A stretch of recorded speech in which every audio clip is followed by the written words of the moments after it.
ভিতরে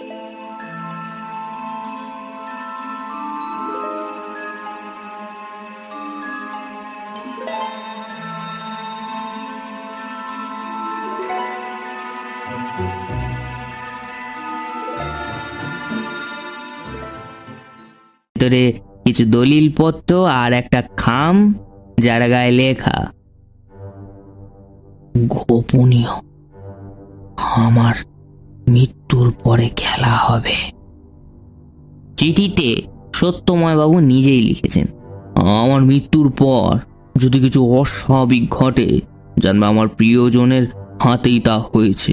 আমার বিশ্বাস ব্যোমকেশ বাবু সব বুঝবেন। আমি স্তব্ধ। ব্যোমকেশ বলল, এই কেসটা এখন সত্যিই ব্যক্তিগত হয়ে উঠেছে অজিত। এটা একটা খুন না, বিশ্বাসঘাতকতার ঘটনা। রাতের আধারে ব্যোমকেশ একটা ফাঁদ পাতল। ঘরে কাঁচ ফেলে আলো নেভানো অবস্থায় কিছু ক্লু রেখে আমরা অপেক্ষা করতে লাগলাম। রাত গড়ালো ঠিক 2টোয়। একটা ছায়াময় চলাচল।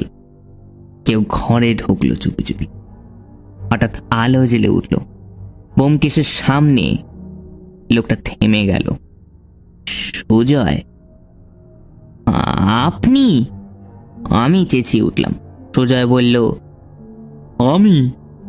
আমি শুধু কাকার কাগজপত্র খুঁজছিলাম।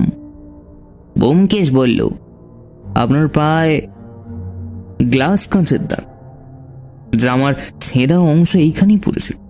কাগজের লেখাও আপনার হাতের লেখা। সুজয় চুপ। তারপর বলল, হ্যাঁ, আমি চেয়েছিলাম জমিয়ার চুরি আমার হোক।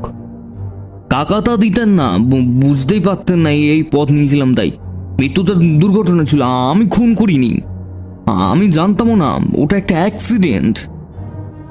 থানায় সব প্রমাণ জমা পড়ল। সুজয় স্বীকার করলো জমির দলিলে স্কুলের নামে দান হলো। এই পুরনো ছুরিটা আবার সরকারি জাদুঘরে গেল। কলকাতায় ফিরে ব্যোমকেশ বলল, ছুরি শুধু একখানা ধাতব বস্তু নয় অজিত, ছুরিটা একটা মানসিক অস্ত্র। মানুষ বিশ্বাস ভাঙে যখন, সেই ছুরি হৃদয়ে বেঁধে যায়।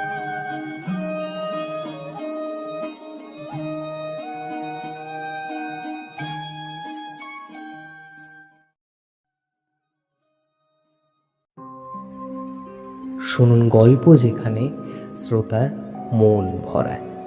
এটাই গল্প স্রোত। ভয়, রহস্য, প্রেম সবকিছুই পাবেন এখানে। আজকের গল্প দীপ সামন্তের আবার ব্যোমকেশ। তাহলে দেরি না করে চলুন শোনা যাক। বাইরের দরজার কড়া নড়ল। ব্যোমকেশ ডাকলো, দরজা খোলা আছে, ভেতরে আসতে পারেন। দরজা ঠেলে একজন মাঝবয়সী মোটা গড়নের ভদ্রলোক ঢুকলেন। হাতের উপর মুঠিযুক্ত মোটা বেতের লাঠি, গায়ে কালো আলপাকার গলাবদ্ধ কোট, কোমরে কুচকানো থান, চোখে মোটা কাঁচের চশমা। দেখে মনে হচ্ছিল কেশব সেন বাল্যবন্ধু যদি কনস্টেবল না হয়ে স্কুল মাস্টার হতেন তাহলে এমন হতেন। তিনি ঢুকেই ব্যোমকেশকে বললেন, আপনি কি ব্যোমকেশ বাবু? ব্যোমকেশ মাথা নাড়ল, আগে হ্যাঁ। ভদ্রলোক বললেন, আমার নাম সত্যময় চক্রবর্তী, বাড়ি গড়িয়াহাটে। আমি অবসরপ্রাপ্ত পোস্টমাস্টার। এখন একটুখানি ওই জমি জমা দেখাশোনা করি, আর একটা বাগান বাড়ি আছে, ওটা ঘুরে বেড়াই। মফস্বলেই কেটে যায় এই আর কি। আর সকালে হঠাৎ কলকাতা আসতে হলো। আর যে ব্যাপারটার জন্য আসতে হলো। ব্যোমকেশ বলল, বসুন, কি ব্যাপার বলুন। ভদ্রলোক ঘড়ি খুলে এক ঝলক দেখে বললেন, আপনার কাছে এক আশ্চর্য কাণ্ডের কথা বলতে এসেছি। জানি না আপনি কি বোঝেন বা মানেন, তবে আমি নিজের চোখে যা দেখেছি তা ভুল হওয়ার নয়। আমি কৌতূহলী হয়ে সামনে গিয়ে বসলাম। ব্যোমকেশও খানিকটা গভীর হয়ে বলল, শুনছি, খুলে বলুন প্রথম থেকে। সত্যময় বাবু বললেন, ঘটনাটা ঘটেছে 3 দিন আগে। আমি তখন আমার কৃষ্ণনগরের বাড়িতে ছিলাম। ওখানে একটা পুরনো দোতলা কাঠের বাড়ি আছে, সেই আমার বাগান বাড়ি। ভেতরে একরকম ভূতের বাড়ির মতো পরিবেশটা, চারপাশে বড় বড় গাছগাছালি, ঝিঝি পোকার আওয়াজ। আমি সাধারণত সেখানেই থাকি, কারণ আমার মেজাজে ভালো লাগে। ঘটনার দিন সন্ধেবেলায় আমি আমার ঘরে বসেছিলাম। হঠাৎ দেখি আমার দেওয়ালে টাঙানো ঘড়িটা একা একা খুলে মাটিতে পড়ে গেল। কিন্তু আশ্চর্য হলো এই যে ঘড়িটা পড়ে ভাঙেনি, বরং আমি স্পষ্ট দেখলাম আর শুনলামও যেন কেউ একবার জোরে হাসলো। আমি আর ব্যোমকেশ একে অন্যের দিকে তাকালাম। সত্যময় বাবু একটু থেমে জল খেলেন, তারপর আবার বললেন, আমি তো ভয় পেয়ে গেলাম। আমি একা বাড়িতে থাকি, বাড়িটা পুরনো, চারপাশের লোকজন তেমন নেই। আমি সঙ্গে সঙ্গে টেবিলের উপর রাখা একটা লাঠি নিয়ে বারান্দায় বেরোলাম। আলো জ্বলছিল, সবকিছু পরিষ্কার দেখা যাচ্ছিল, কিন্তু কোথাও কেউ নেই। আমি আবার ঘরে ঢুকে ঘড়িটা তুলে টেবিলে রাখলাম। ঠিক তখনই খেয়াল করলাম ঘড়িটার কাঁটা নড়ছে না, ঠিক যেন ঘড়িটা থেমে গেছে। সময়টা ছিল সন্ধে 7:04। ঠিক এই সময়টাতেই ঘড়িটা পড়েছিল। ব্যোমকেশ কৌতূহলী হয়ে জিজ্ঞেস করলো, ঘড়িটা কি খুব পুরনো? হ্যাঁ, প্রায় ওই ধরুন না 25 বছরের পুরনো। আমি আমার বাবার কাছ থেকে পেয়েছি। একটা অদ্ভুত ধরনের কাঠের তৈরি ঘড়ি, জার্মানে তৈরি হয়েছে সেটি। আমি জিজ্ঞেস করলাম, তারপর? সত্যময় বাবু বললেন, রাতটা কোনো রকমে কেটে গেল, কিন্তু পরদিন সকালে আবার একটা অদ্ভুত ঘটনা ঘটল। আমি বারান্দায় দাঁড়িয়ে আছি, বাগান দেখছিলাম। হঠাৎ শুনি ঘরের ভেতরে কিছু একটা পড়ে যাওয়ার শব্দ। দৌড়ে গিয়ে দেখি টেবিলের উপর রাখা সেই ঘড়িটা আবার মেঝেতে পড়ে আছে, কিন্তু ঘড়ির নিচে এবার একটা ছোট কাগজের টুকরো। সাদা কাগজে লাল কালিতে লেখা, 3য় দিন মৃত্যুদণ্ড। ব্যাস, তখনই স্থির করলাম কলকাতায় এসে ব্যোমকেশবাবুর সঙ্গে দেখা করতেই হবে। ব্যোমকেশ এবার একটু সোজা হয়ে বসলো। ওর চোখে সেই পরিচিত আলোটা ফুটে উঠেছে, যেটা আমি ভালো করে চিনি। সে আলো মানেই রহস্য তাকে টানছে। ব্যোমকেশ জিজ্ঞেস করলো, আপনি কি কাউকে সন্দেহ করেন? যেমন ধরুন শত্রু, প্রতিবেশী বা পরিচিত কেউ? সত্যময় বাবু মাথা নাড়লেন, না, এমন কেউ নেই। আমার জীবনে শত্রু বলতে কেউ নেই। আমি একা থাকি, আত্মীয় স্বজনদের সঙ্গে তেমন যোগাযোগ নেই। একজন চাকর আছে, নাম গোপাল। ও অনেক বছর ধরে আছে, বিশ্বাসযোগ্য বেশ। ব্যোমকেশ বলল, ঘড়িটার লেখা যে কালি দিয়ে ছিল, সেই নোটটা কি এখনো আছে? একবার দেখতে পারি? সত্যময় বাবু কোটের পকেট থেকে সেই কাগজটা বার করলেন। ব্যোমকেশ সেটা হাতে নিয়ে ভালো করে দেখল। কালি শুকিয়ে গেছে, কিন্তু স্পষ্ট লেখা, তৃতীয় দিন মৃত্যুদণ্ড। আমি হঠাৎ বললাম, আজ তাহলে তৃতীয় দিন? সত্যময় বাবু বললেন, আজ। তাই সকাল সকাল চলে এলাম। আর ভাবলাম যতই আজও হোক, যদি কোনো বিপদ থাকে সেটা এড়ানোর দরকার। ব্যোমকেশ কাগজটা আবার টেবিলে রেখে বলল, আপনার ঘড়ি আর কাগজ দুটোই নিয়ে যাব আমি। আপনি আজ রাতে আমার ঘরেই থাকুন, কাল আমরা একসাথে কৃষ্ণনগর যাব। সত্যময় বাবু কিছুক্ষণ ভেবে রাজি হলেন। বেশ, থাকাই যায়।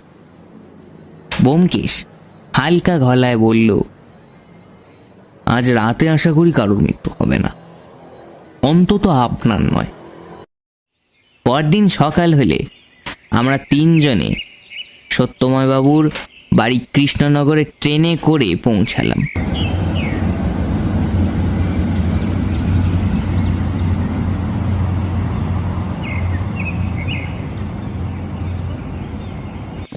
স্টেশন থেকে ঘোড়া গাড়ি নিয়ে আমরা সত্যময় বাবুর বাগান বাড়িতে পৌঁছালাম। জায়গাটা বেশ সুন্দর, কিন্তু বাড়িটা দেখে সত্যি গা ছমছম করতে লাগলো। চারদিকে ঝোপঝাড়, পুরনো কাঠের তৈরি দোতলা বাড়ি, আর সেই নীরব পরিবেশ যেন কিছু একটা লুকিয়ে আছে। বাড়ির ভেতরে ঢুকে ব্যোমকেশ চারদিকটা খুঁটিয়ে দেখতে লাগলো। সে জানলা, দরজা, ঘড়ির টাঙানো জায়গা সব খুঁটিয়ে দেখলো।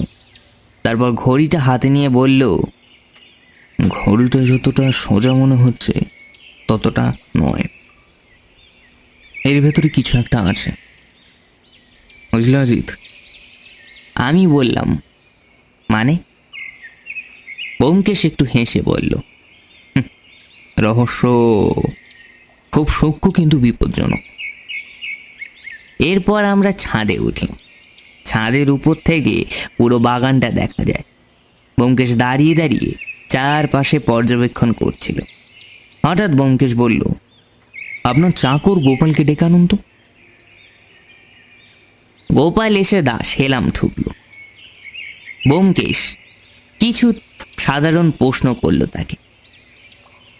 বাড়িতে আসতো কেউ? সত্যময় বাবুর সঙ্গে কারোর ঝামেলা হয়েছে?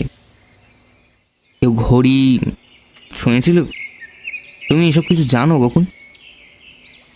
গোপাল কিছুই সন্দেহজনক বলল না, তবে ব্যোমকেশ তার কথার ভেতর থেকে একটা কিছু খুঁজে পেল। ওর চোখে আবার সেই গম্ভীর মনোযোগের ভাবটা ফুটে উঠল। শেষে সে বলল, আজ রাত্রে আমরা এখানেই থাকবো। আমি দেখতে চাই তৃতীয় দিনটা ঠিক কি ঘটে। সত্যময় বাবু একটু শঙ্কিত হয়ে বললেন, আসলে আমি একটু ভয় পাচ্ছি, জানেন তো। ব্যোমকেশ বলল, ভয় পাবেন না, আজ রাতে কিছু হলে আমি তো সঙ্গে আছি, আপনি ভয় পাবেন না, নিশ্চিন্ত থাকুন। সেদিন রাতটা ছিল সত্যি অস্বাভাবিক। আমরা তিনজনই ডাইনিং রুমে খাওয়া দাওয়া সেরে বাড়িটা এতটাই নিঃশব্দ হয়ে যায়, ভয়ানক যে ঘড়ির কাঁটাটার শব্দও খুব স্পষ্ট শোনা যাচ্ছিল। সত্যময়বাবু ঘন ঘন ঘড়ি দেখছিলেন, বারবারই চিন্তিত হয়ে বলছিলেন, আজ তৃতীয় দিন, কিছু একটা যেন না ঘটে।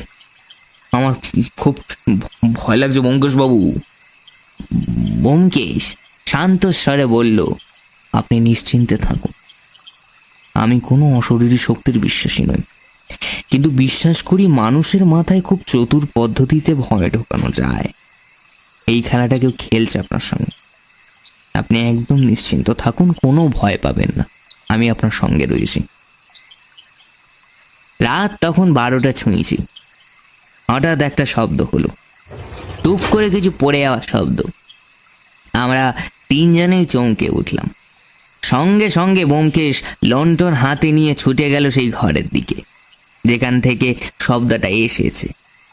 দরজা খুলে দেখি ঘড়িটা আবার পড়ে আছে মেঝেতে, আর ঠিক পাশেই আর একটা কাগজের টুকরো। সাদা কাগজে এবার লেখা সময় শেষ। সত্যময় বাবু তখন কাঁপছেন প্রায়। বললেন, বলেছিলাম বলেছিলাম কিছু একটা ঘটবে, আমার এটা আশঙ্কা ছিল কিছু একটা ঘটবে বলে, আর এটাই হচ্ছে দেখুন ব্যোমকেশ বাবু। ব্যোমকেশ ঝুঁকে ঘড়িটা হাতে নিল। ঘড়ির কাঁটা আবার থেমে গেছে। একই সময় রাত 12:01। ব্যোমকেশ এবার একটা ছোট্ট স্ক্রুড্রাইভার বার করে ঘড়ির পিছনে কভার খুলল। আমি ওর পাশে দাঁড়িয়ে চুপচাপ দেখছিলাম। ভেতরটা খুলতেই বেরিয়ে এলো একটা পাতলা কাঁচের টুকরো। ব্যোমকেশ সেটা তুলে তারপর বলল, এই ঘড়িটার ভেতরে একটা বিশেষ লেন্স লাগানো ছিল। কাঁচটা দিয়ে বাইরের থেকে ঘড়িতে কিছু ঢোকানো সম্ভব, যেটা বাইরে থেকে চোখে পড়ে না। এই লেন্স দিয়ে ঘড়ির পিছনে ফাঁক দিয়ে কাগজ ঢোকানো হয়েছে। খুব নিখুঁত পরিকল্পনা। যে করেছে তার বুদ্ধি প্রায় অসাধারণ বলতে হয়। আমি বিস্মিত হয়ে বললাম, মানে কেউ চুপচাপ এসে এই কাজটা করেছে?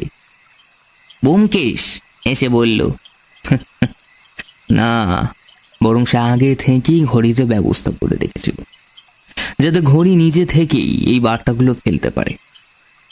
সত্যময় বাবু ফ্যাকাশে মুখে বললেন, কিন্তু কেন, কে এমন করলো? ব্যোমকেশ শান্তভাবে বলল, কাল সকালে সব পরিষ্কার হয়ে যাবে। আপাতত আপনি নিশ্চিন্তে ঘুমান। পরের দিন সকালে আমরা সবাই উঠে বসি একসাথে। ব্যোমকেশ তখন পুরোপুরি নিশ্চিন্ত, যেন সব রহস্য তার কাছে পরিষ্কার। সত্যময়বাবু তখনও একটু আকাঙ্ক্ষিত হয়ে বললেন, ব্যোমকেশবাবু, আপনি কিছু জানতে পেরেছেন? ব্যোমকেশ বলল, হ্যাঁ, আমি জানতে পেরেছি কে এই নাটকের পরিচালক। সে মুখ ফিরিয়ে বলল, গোপাল, তোমাকে কিছু প্রশ্ন করতে চাই, সত্য কথা বল, বুঝলে? গোপাল ঘাবড়ে গেল, বলল, হ্যাঁ বাবু, আমি কি করেছি? ব্যোমকেশ বলল, ঘড়িটা তুমি গত 3 মাসে 3 বার সারাই করে গেছো, ঠিক? গোপাল মুখ নামিয়ে বলল, জি হ্যাঁ, ঘড়ি থেমে যাচ্ছিল তো। তুমি কি ঘড়িটার ভেতরে এই কাঁচের টুকরোটা বসেছিলে? গোপাল তখন আর লুকাতে পারল না, হঠাৎ পায়ের কাছে পড়ে গিয়ে কেঁদে ফেলল। ক্ষমা করে দিন বাবু, আমার দোষ হয়েছে, আমি আর করব না বাবু, আমার দোষ হয়েছে, আমায় ছেড়ে দিন বাবু। সত্যময় বাবু চমকে উঠলেন। গোপাল, তুই তুই কিন্তু কেন, কিসের জন্য এটা করলি গোপাল? গোপাল কান্নারত অবস্থায় বলল, আমি কিছু চুরি করেছিলাম বাড়ি থেকে বাবু, ছোটখাটো জিনিস, কিন্তু আপনি কিছু ধরতে পারতেন না। হঠাৎ ভাবলাম ভয় ধরালে আপনি বাড়ি ছেড়ে দেবেন, তাতে আমার সুবিধা হয়, তাই ঘড়িতে এই ফাঁকিটা বসাই। আজ রাত্রির বেলায় সেই কাগজগুলো ঢুকিয়ে দিতাম, ভেবেছিলাম ভূতের ভয় পেলে আপনি চলে যাবেন। ব্যোমকেশ হালকা হেসে বলল, সেই জন্য 3য় দিন মৃত্যুদণ্ড। কিন্তু আসলে কেউ মরেনি, শুধু আপনি চাইলেন বাড়ির মালিক পালিয়ে যায়। সত্যময় বাবু থমথমে মুখে গোপালের দিকে চাইলেন, বললেন, তোকে এত বিশ্বাস করেছিলাম, আর তুই কিনা সেই বিশ্বাসের এই ফল দিলি। চলে যা আমার বাড়ি থেকে জানোয়ার, একদম বেরিয়ে যা, আর কোনোদিনও এই বাড়ির সামনে আসবি না, এই বলে দিলুম। Get out. গোপাল মুখ নিচু করে চলে গেল। ব্যোমকেশ একটু পরে বলল, চুরি ধরা না পড়লে ভয় দেখানোর রাস্তা বেছে নেওয়া সহ, কিন্তু একটা কথা বলুন, এই পুরো ব্যাপারটা না ঘটলে আমি এমন চমৎকার পুরনো ঘড়ির রহস্য ধরতে পারতাম। আমি হেসে ফেললাম। সত্যময় বাবু একটু হাসলেন, তারপর বললেন, আপনি না থাকলে আমি সত্যিই বিশ্বাস করতাম ভূতের ঘড়ি ফেলে দেওয়া হয়। ব্যোমকেশ মৃদু হেসে বলল, ভূতের থেকেও ভয়ঙ্কর হচ্ছে মানুষের অত্যাধিক লোভ। আমরা সবাই তখন কিছুটা হালকা অনুভব করছিলাম, কিন্তু সত্যময় বাবু যেন হঠাৎ কিছু মনে করে উঠলেন। তিনি খাটের তলা থেকে একটা ছোট বাক্স বার করলেন, তারপর বললেন, ব্যোমকেশ বাবু, একটা জিনিস দেখাই আপনাকে। আমার বাবা রেখে যাওয়ার বহু পুরনো জিনিস, একটা সোনার ছুরি। এই ঘড়ির মতোই প্রাচীন আর অদ্ভুত কারুকার্য। অনেকে দেখতে চেয়েছিল, কিন্তু আমি দেখাতে পারিনি, আমার সাহসে কুলায়নি। ব্যোমকেশ ছুরিটা হাতে নিয়ে কিছুক্ষণ নিরীক্ষণ করে চোখে একটা চিন্তার রেখা ফুটে উঠল। চমৎকার, এর গায়ে যে ছাঁটটা আছে এটা খুব দুর্লভ। যে কোনো চোরেকে দেখলে হাত গুটিয়ে রাখতে পারবেন না। সত্যময় বাবু একটু হেসে বললেন, ভাবলাম আপনাকে দেখিয়ে রাখি, আপনি থাকলে অত্যন্ত নিশ্চিন্ত হয়ে থাকবে, জিনিসটা নিরাপদও থাকবে বই। তারপর আমরা সকলে কলকাতার উদ্দেশ্যে রওনা দিই। 3 দিন বাদে কলকাতার সেই সকালে ব্যোমকেশের ঘরটা একটা অস্বস্তিকর নিঃশব্দতা নেমে এসেছিল। আমি তখন চায়ের কাপ হাতে পত্রিকার পাতায় চোখ বুলিয়েছিলাম। হঠাৎই চোখ আটকে গেল একটা সংবাদে। ব্যোমকেশ, আমি চেঁচিয়ে উঠলাম। ব্যোমকেশ আমার হাত থেকে পত্রিকাটা নিয়ে পড়ল। কৃষ্ণনগরে অবসরপ্রাপ্ত পোস্টমাস্টার সত্যময় চক্রবর্তীর রহস্য মৃত্যু। বাড়ির জানলা ভাঙা অবস্থা পাওয়া গেছে, ঘরের লকার ভাঙা, সোনার প্রাচীন ছুরি নিখোঁজ।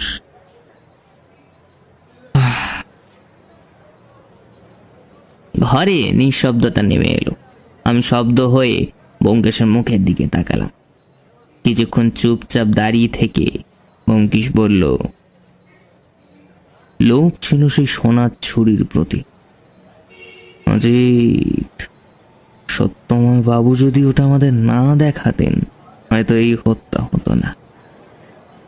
এই মৃত্যুর কোনো হঠাৎ ঘটনা নয়, এটা একটা গভীর ষড়যন্ত্রের শুরু। তুমি কি বলছো? খুন? খুন আর শুধু চুরি নয়, এটা প্ল্যান করা। এখনই রওনা দিতে হবে অজিত। সেই মুহূর্তে আমাদের রুটিনের ছন্দ কেটে গেল। কিছুক্ষণের মধ্যেই আমরা কৃষ্ণনগরগামী ট্রেনে জানলার পাশে বসে ভাবছিলাম, এই কেসটার আগে সেই গড়ির রহস্য থেকে কতটা জটিল হতে চলেছে। কৃষ্ণনগরের বাগান বাড়িতে পৌঁছে আমরা প্রথমে থানায় গেলাম। অফিসার ইনচার্জ আমাদের দিকে চমকে উঠলেন। ব্যোমকেশের পরিচিতি জানার পর তিনি খোলামেলা গলায় বললেন, ব্যোমকেশ বাবু, ঘটনাটা খুব অদ্ভুত। জানলা ভাঙা, আলমারি ভাঙা, তবে ঘরের ভেতর খুব একটা ওলটপালট হয়নি। চুরি হয়েছে একটাই জিনিস, সেই পুরনো ছুরি। ব্যোমকেশ বলল, ময়নাতদন্তের রিপোর্ট আর আপনাদের সব পরীক্ষা নিরীক্ষার ব্যবস্থা কি?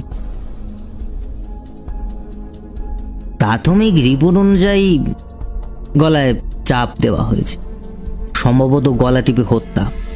রাতে কেউ ঢুকেছিল। জানালার কাঁচ ভাঙা, কিন্তু আশ্চর্য কোনো চিৎকার বা আত্মরক্ষার চিহ্ন নেই।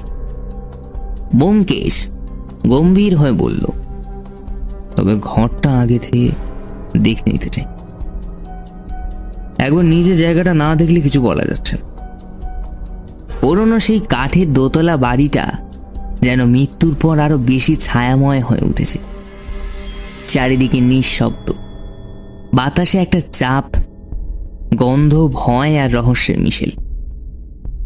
ঘরের ভেতরে ঢুকেই ব্যোমকেশ চারদিক দেখে নিতে লাগলো।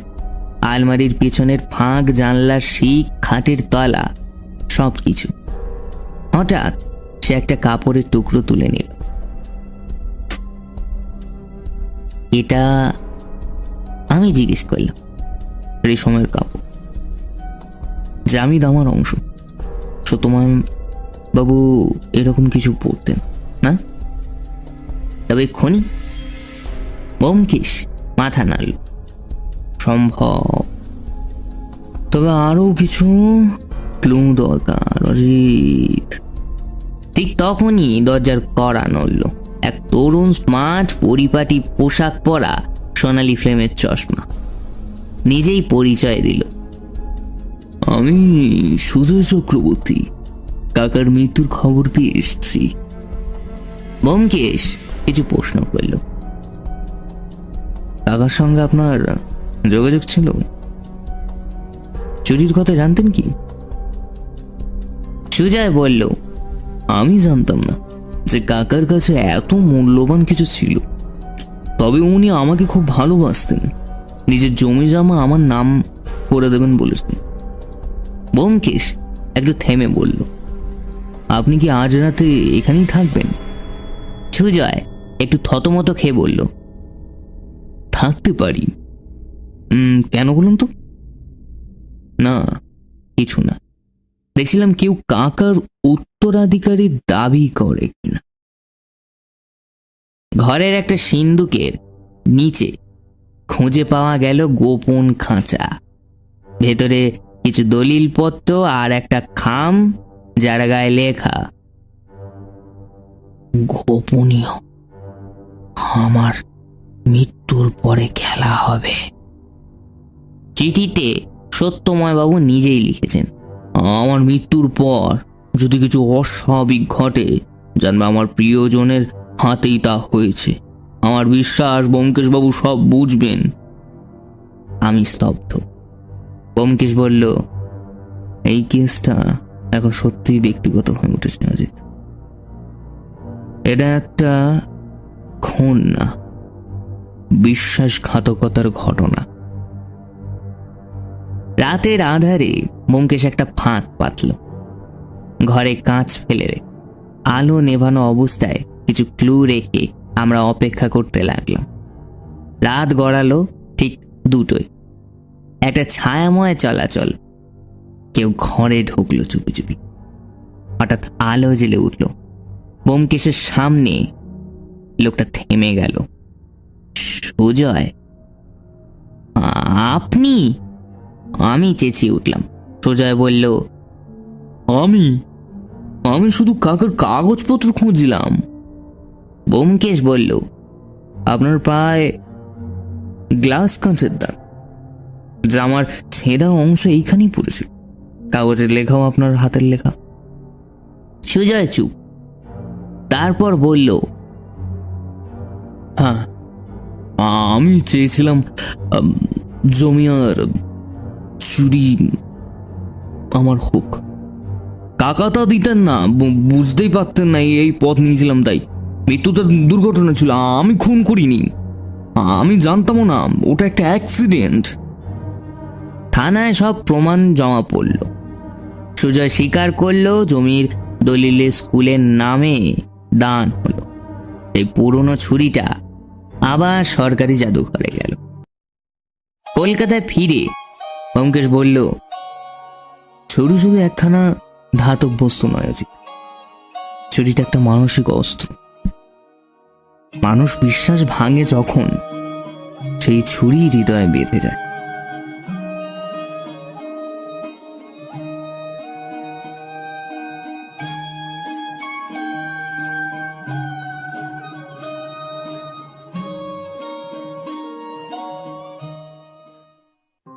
আজকের মতো গল্প এখানে শেষ, তবে কিন্তু পরের সপ্তাহে আবার আসবো একটি নতুন গল্প নিয়ে। হতে পারে তা থাকবে রহস্যে মোড়া, বা কোনো হাড়হিম করা ভৌতিক গল্প, অথবা কোনো মিষ্টি প্রেমের গল্প। কি আগ্রহ হচ্ছে জানার জন্য? কিন্তু জানতে হলে যে গল্প স্রোতের সাবস্ক্রাইব বাটনটি প্রেস করে দিতে হবে চট করে। ডান, এক্ষুনি সাবস্ক্রাইব করে নোটিফিকেশন বেলটি অলে সেট করে রাখুন, না হলে কিন্তু ঠকবেন।